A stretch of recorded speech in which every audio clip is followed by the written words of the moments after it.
ఈరోజు మనం ఒక అద్భుతమైన కొత్త కోణాన్ని చూద్దాం. భగవద్గీత గురించి మాట్లాడుకుందాం. కానీ ఇది మనం ఇంతవరకు వినని ఒక కొత్త కోణం. గీతను ఒక పుస్తకంగా కాదు, ఒక సైన్స్ ఫిక్షన్ కాస్మిక్ డైలాగ్గా ఊహించుకుందాం. అర్జునుడు మన మనసు, కృష్ణుడు యూనివర్స్ యొక్క అవేర్నెస్. ఈ గీత ఒక గైడ్, మన జీవితంలోని క్లిష్టమైన సమస్యలకు కోడ్ బుక్ లాంటిది. ఆ బుక్ ఏంటో ఇప్పుడు చూద్దాం. భగవద్గీతను ఒక సూపర్ కంప్యూటర్ ఆపరేటింగ్ సిస్టంగా ఊహించండి.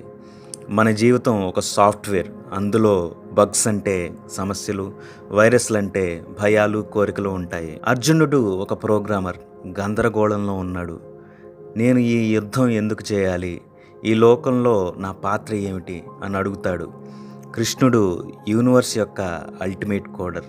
అతనికి ఒక కొత్త ఆపరేటింగ్ సిస్టమ్ ఇస్తాడు, లైఫ్ సాఫ్ట్వేర్ను అప్డేట్ చేసే మార్గం.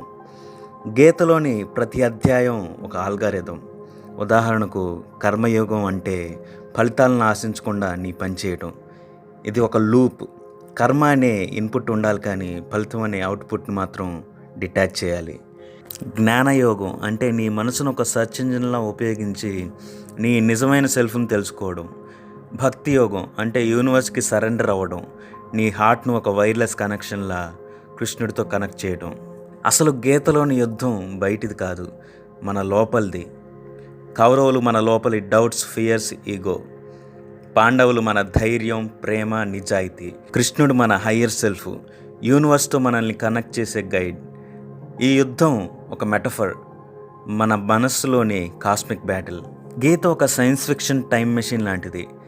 ఇది 5000 సంవత్సరాల క్రితం రాసిన ఈరోజు కూడా మన జీవితంలోని సమస్యలకు జవాబిస్తుంది. ఒకసారి ఆలోచించండి, ఈరోజు మనం ఏఐ, క్వాంటమ్ ఫిజిక్స్, మల్టీవర్స్ గురించి మాట్లాడుకుంటున్నాం. కానీ గీత ఇప్పటికే ఈ కాన్సెప్ట్ని ఎక్స్ప్లోర్ చేసింది. కృష్ణుడు చెప్పే నేను కాలాన్ని అనే మాట ఏంటి? ఇది స్పేస్ టైం కంటిన్యూయం గురించి మాట్లాడటం కాదా? నువ్వు నీ ధర్మాన్ని ఆచరించు అనేది ఒక యూనివర్సల్లా, నువ్వు నీ రోల్ను సరిగ్గా ప్లే చేయాలని చెప్పే ఫిజిక్స్ రూల్ లాంటిది. గీత మనకు చెప్పేది ఒక్కటే, నువ్వు ఒక కాస్మిక్ ప్రోగ్రాంలో భాగం.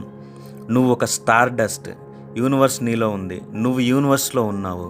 నీ జీవితం ఒక గ్రాండ్ సిమ్యులేషన్, కానీ నువ్వు దాన్ని కంట్రోల్ చేయగలవు కేవలం కర్మ, జ్ఞానం, భక్తి ద్వారా మాత్రమే. భగవద్గీత ఒక పురాణ కథ కాదు, ఒక కాస్మిక్ బ్లూ ప్రింట్. ఇది నీ మనసుని హ్యాక్ చేసి నీ జీవితాన్ని రీబూట్ చేసే టూల్. ఈరోజు నువ్వు ఒక చిన్న స్టెప్ తీసుకో. భగవద్గీతలోని ఒక శ్లోకం చదువు, దాని గురించి ఆలోచించు. నీ లోపలి అర్జునుడిని కృష్ణుడితో కనెక్ట్ చేయి. ఇది విన్నాక మీ ఆలోచనలు కామెంట్ చేయండి. నా వీడియోస్ని కొంచెం హై బటన్తో సపోర్ట్ చేయండి. Thank you.